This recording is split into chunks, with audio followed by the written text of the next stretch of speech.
Boa tarde a todos. Obrigada. Inicialmente, eu gostaria de dizer da alegria de participar desse colóquio. Também agradecer à nossa presidente por ter dado todo o apoio, né, à realização desse evento tão importante. Agradecer ao Sérgio Santana, né, pelo convite específico para participar dessa mesa. Dizer que é uma alegria muito grande estar aqui presidida pelo Heriberto de Miranda, meu presidente também da Comissão da Memória. Uma enorme satisfação dividir a mesa também com meu querido amigo Manuel Messias Peixinho, né, amigo de longa data, trabalhamos juntos na PUC, lecionando Direito há muito tempo, enfim, é também um encontro, né, entre amigos e uma oportunidade da gente debater temas, né, que envolvem a Constituição, a concretização de direitos fundamentais e nesse momento tão relevante para o país. Ter tido a oportunidade de ouvir, né, não dá para deixar de mencionar, de usar o termo do nosso senador Bernardo Cabral, a sua experiência na Constituinte, e até porque precisamos muito da memória, né? E um país sem memória, um país sem história, e a gente precisa mais do que nunca, né, conhecer os fatos, né, e a partir deles poder tentar interpretar, entender a nossa realidade. Então, é muito bom também, né, nesse colóquio, ter aqui, né, na próxima mesa um professor de História para também trazer para a gente, né, os debates sobre essas questões tão complexas, né, dessa sociedade contemporânea, ora chamada de sociedade pós-moderna, outra em outros momentos, sociedade de risco, né, sociedade hiperindustrializada, sociedade da comunicação, enfim, uma sociedade complexa que nos desafia a todo momento, né, a entendê-la e caminhar na preservação dos valores mais fundamentais para a dignidade humana. O tema que me coube, né, diz respeito à questão dos direitos de natureza transindividual na Constituição de 88. E aí, claro que o campo é amplo, eu vou me deter, né, ao direito difuso ao meio ambiente ecologicamente equilibrado, né, no Estado democrático de direito. Né? Só aí o tema já é de uma amplitude enorme e eu vou procurar destacar assim, uns aspectos, né, mais essenciais para respeitar o tema. Né? Então, a ênfase aqui é no olhar, né, do direito ao meio ambiente equilibrado como direito fundamental de terceira dimensão, agasalhado pela Constituição de 88. A gente pode dizer, né, que, nesse aspecto, a nossa Constituição ela é uma Constituição avançada, sim. Né? Nós notamos a preocupação do Constituinte de reiterar a defesa do meio ambiente, a proteção do meio ambiente em diversas disposições. E a disposição primeira, né, da nossa Constituição, quando marca no Estado democrático de direito, que tem na sua base, no seu fundamento, a dignidade da pessoa humana, também nos remete, né, ao direito difuso ao meio ambiente ecologicamente equilibrado, aquele direito que pertence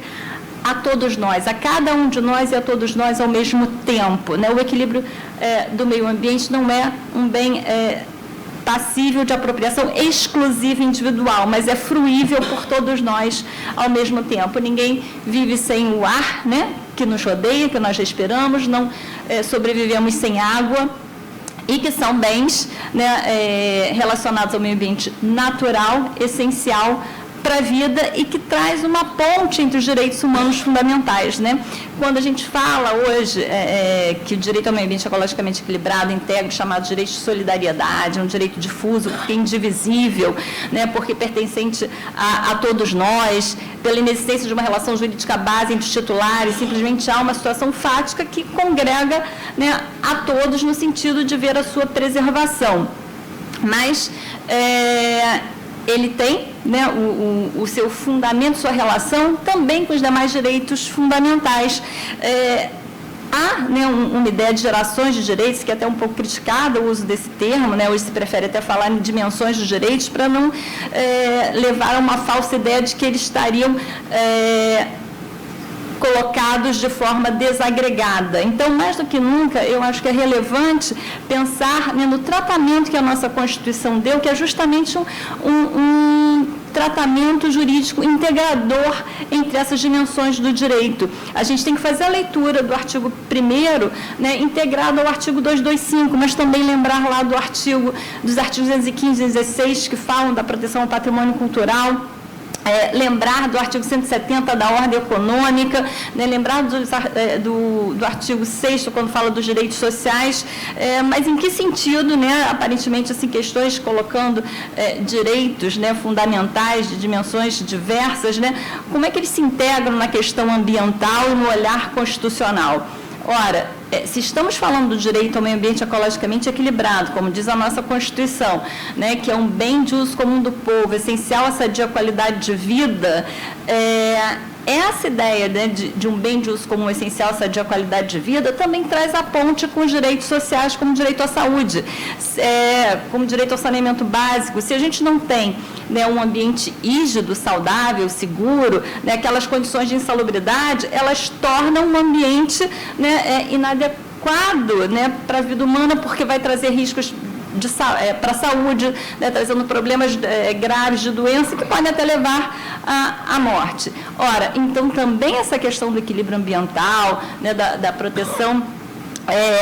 e acesso a respirar um ar não poluído, de ter água potável, protege a saúde e protege a vida. Então, a gente tem que ter esse olhar integrado. Se Norberto Bobbio chamava atenção, né, de que os direitos não nasceram todos ao mesmo tempo, nem de uma vez por todas, mas a gente tem nesse direito de solidariedade, né, uma integração pelo aquilo que é essencial para a nossa vida. Então, o Constituinte de 88, ele deu um passo importante, né, ao trazer essa reafirmação dos direitos humanos fundamentais, a ter dado um tratamento especial, né, ao direito ao meio ambiente ecologicamente equilibrado, dedicando um capítulo, né, que é o artigo 225, mas também, né, tratando desse direito quando, na ordem econômica, no artigo 170, colocou lá no inciso 6º como um princípio constitucional fundamental, né, a defesa do meio ambiente. Então, antes da aprovação de atividades, né, que envolvam riscos ambientais, é preciso adotar medidas de segurança. Ora, então, no artigo 23, inciso 6º, a nossa Constituição estabelece como um papel importante, né, um dever do poder público adotar as medidas para combater a poluição e proteger o meio ambiente. E reforça de novo também no 225 aquela incumbência do poder público, né, de promover o controle sobre as atividades que envolvam riscos ao meio ambiente. Aí o Constituinte se preocupou, né, em trazer institutos, né, em prol da prevenção, né, porque sabemos que nessas questões que envolvem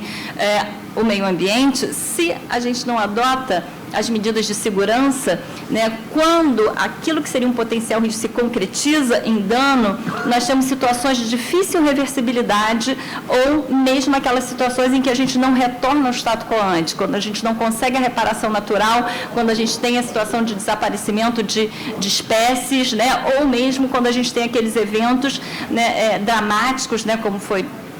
o caso de Mariana, que até a gente tem a perda de vida humana. Então,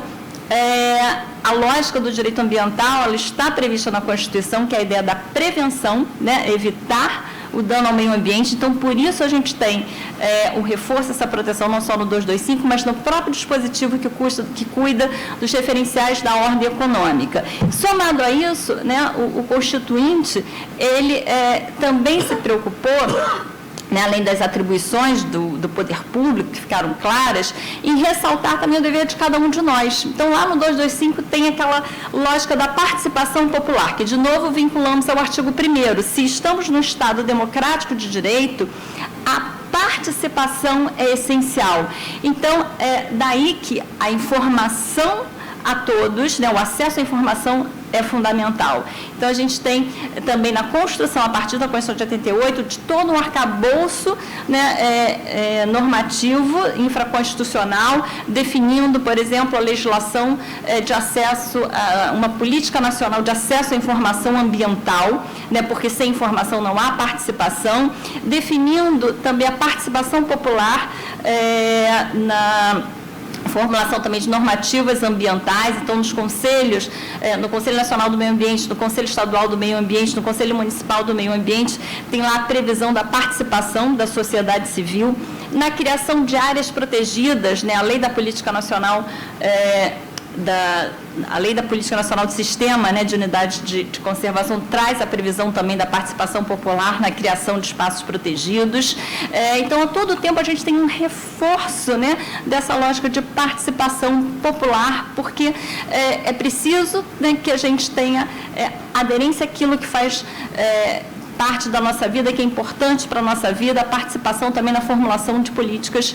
públicas, né, e a participação também nos processos de controle ambiental. Daí que no procedimento para o licenciamento ambiental temos também a previsão, né, da participação com a realização de audiências públicas, né.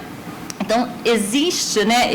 existe a previsão, né, no nosso ordenamento jurídico, a partir dessa ideia de uma Constituição democrática, né, de viabilizar esses espaços de participação. E existem também mecanismos, né, para a busca da proteção jurídica. Ora, se esses valores são tão importantes, nós precisamos também, né, quando a gente não consegue alcançar a prevenção, ter os mecanismos, se necessário, para recorrer às instâncias judiciais. E o Constituinte inseriu, né, no artigo 5º, dentre as garantias constitucionais, do remédio constitucional, como objeto da ação popular à defesa do meio ambiente. Então, a gente teve, na Constituição de 88, uma ampliação dos mecanismos, né, de defesa dos direitos fundamentais, uma ampliação no objeto da ação popular, que é um instrumento básico de cidadania, né, de participação via processo, né, para incluir o meio ambiente como seu objeto de defesa, a ação civil pública, né, que é um instrumento importantíssimo para a defesa de direitos transindividuais, ela é referida na nossa Constituição, né, quando a Constituição cuida das atribuições do Ministério Público. Então, está lá no 129, inciso 3º, né, a atribuição para o Ministério Público proteger direitos difusos também disponíveis como meio ambiente. E nós vimos, né, da promulgação da Constituição para cá, toda uma produção normativa infraconstitucional, né, de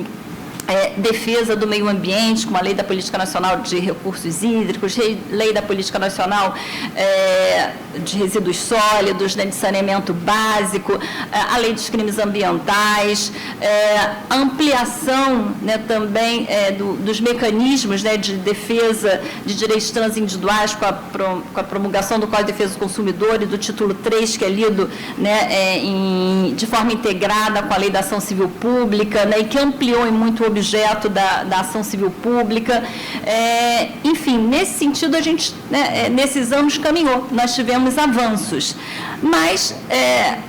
nós tivemos também algumas situações que configuram um retrocesso. Nós temos visto a construção, né, no âmbito dos direitos sociais e direito ambiental, no âmbito dos princípios, né, se advogar a ideia da proibição de retrocesso. Então, essa é a nossa luta. A gente tem que caminhar, se são direitos fundamentais, a gente tem que ampliar a sua proteção e conquistar a ampla efetividade, e não retroceder. E, nesse caminho, nós tivemos também, né, alguns percalços, né, como a alteração da legislação florestal, a aprovação da Lei 12.651 de 2012, né, que revogou o chamado Código Florestal, aquela Lei 4717 de 65, desculpa, a Lei 4771 de 65, e foi uma lei que nasceu, né, sob muitas críticas, né, da comunidade acadêmica, não só da comunidade jurídica, mas também, né, da comunidade científica, mas foi declarada, né, praticamente na sua integralidade, com algumas pequenas exceções, constitucional pelo Supremo Tribunal Federal. O que não significa que não devamos nós analisá-las para tentar, então, né, aplicá-la da forma mais garantista possível, mas também, né, analisar e discutir e criticar, né, a decisão, né, no que não foi acertada, né, e aqui pela escassez do tempo eu não vou deixar de mencionar uma disposição que eu considero crítica, né, que foi o artigo que cuida da recuperação de áreas protegidas na pequena propriedade rural, que é aquela que pode ter até 4 módulos, e estabelece que a recuperação não precisa ser na extensão, né, do que a Lei 12.651 prevê como regra geral. Então, é um dispositivo que a gente critica, porque numa justificativa de trazer acesso de proteção ao pequeno proprietário, acaba desprotegendo, porque a existência de chamados espaços protegidos das áreas de vegetação de preservação permanente, aquela vegetação que a gente encontra ao longo dos cursos d'água, vegetação que nós encontramos nas encostas, em topo de morro, é uma vegetação que tem funções ecológicas relevantes, né, principalmente para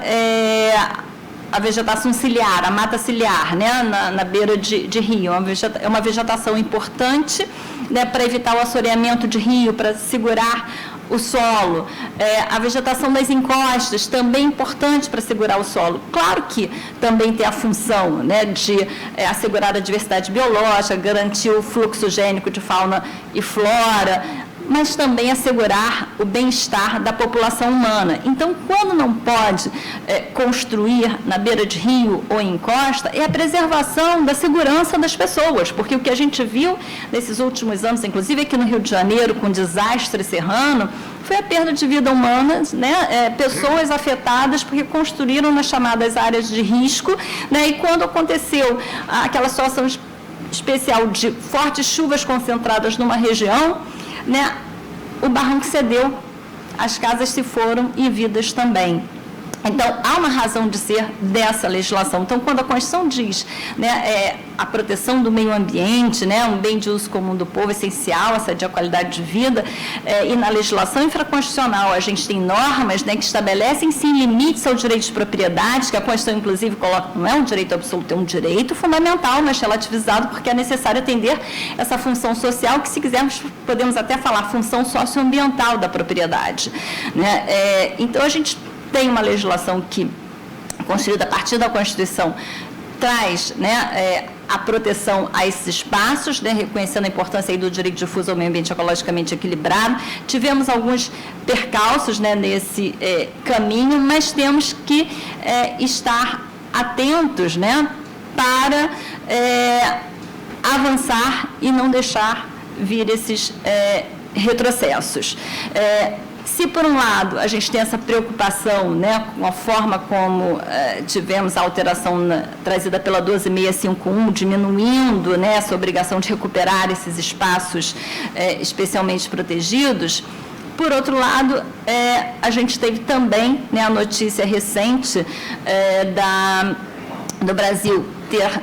assinado, né, em março desse ano, o acordo de Escazú, né, na Costa Rica, e que é um documento internacional importante, uma normativa que traz ali o acesso à participação, né, social na formulação também das decisões ambientais. Foi agora ratificado por vários países e o Brasil ratificou. Então, é importante para a gente, né, esse acordo internacional, porque ele concretiza, inclusive, o princípio 10 da Declaração do Rio, né, que fala do acesso à informação e da participação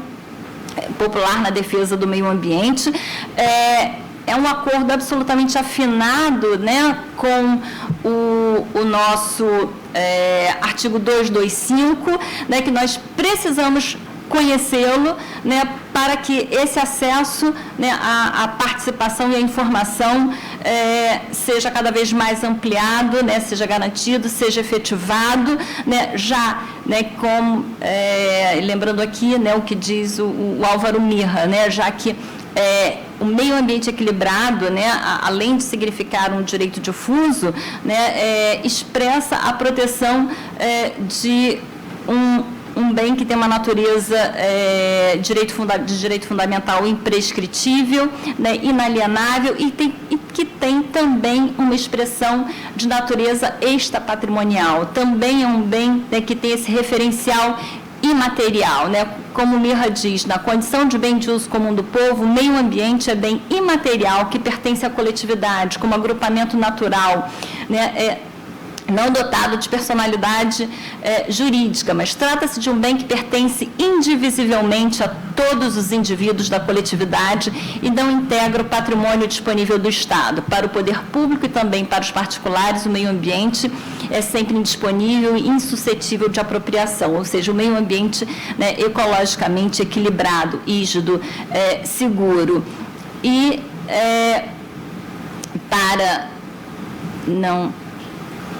para cumprir aqui o tempo, eu vou pular assim, vários slides, né? Só dizendo, então, aqui que nesse sentido, né, de bem imaterial, né, e que precisa da nossa participação, né, para defesa e controle, né, e observar assim, avanços, né, que tivemos. Nós temos reiteradas decisões do Superior Tribunal de Justiça, né, reconhecendo o meio ambiente ecologicamente equilibrado como direito humano fundamental, reconhecendo como um direito de natureza imprescritível, reconhecendo a possibilidade de acumulação de pedidos, né, nas ações civis públicas ambientais na defesa do direito difuso, reconhecendo a extensão extrapatrimonial, né, desse bem, reconhecendo a possibilidade, inclusive, de condenação por dano moral coletivo, né, e também em inúmeras decisões o STJ, né, falando que a reparação do dano tem que ser integral. Nós temos mecanismos, claro, antes de tudo, para tentar buscar, né, as medidas inibitórias do dano, para que o dano não aconteça. Mas, se ele se efetivar, a gente tem também caminhos, né, para buscar, pela via judicial, a reparação do dano em toda a sua integralidade, seja o aspecto de ordem material, seja o aspecto de ordem extrapatrimonial. Então, nesse sentido, nós avançamos, né, com base na Constituição de 88, né, com que ela trouxe, né, de inovação, né, em termos de agasalhar aí o reconhecimento desse rol de direitos fundamentais, né, de primeira, segunda e terceira dimensão, trouxe todo um arcabouço de mecanismos, né, de instrumentos legais que permitem, né, desde o cidadão recorrer ao judiciário através da ação popular, mas também, né, da sociedade civil organizada por meio das associações civis, das associações ambientalistas, também promover, né, a defesa desses direitos, a possibilidade também de outros atores, né, como o Ministério Público, a Defensoria Pública, os entes políticos da Federação, os entes da administração pública indireta também utilizarem da ação civil pública, né, para promover a defesa do meio ambiente. E se tivemos, né, nesse caminho retrocessos, nós tivemos também muitos avanços, temos aí instrumentos importantes, compromissos internacionais assumidos pelo Brasil, né, desde a realização, desde a assinatura do Brasil, né, na Declaração de Estocolmo em 72, passando pela reunião do Rio em 92, né, também pela participação do Brasil em 2002 em Joanesburgo, depois a Rio +20, né, e agora com a assinatura do Acordo de Escazú, e vamos aqui torcer, né, pela nossa democracia, torcer para que o Brasil cumpra seus compromissos internacionais e, mais do que nunca, né, defender a nossa Constituição, a ordem democrática. A democracia é essa porta aberta, né, que exige de nós um compromisso diário, né, de respeito à convivência de ideias, o pluralismo, mas, sobretudo, um esforço em prol, né, dos valores que são mais fundamentais, que justifica a nossa vida em sociedade, a criação do Estado, né, que é a garantia das liberdades e da dignidade humana. Obrigada pela atenção de todos.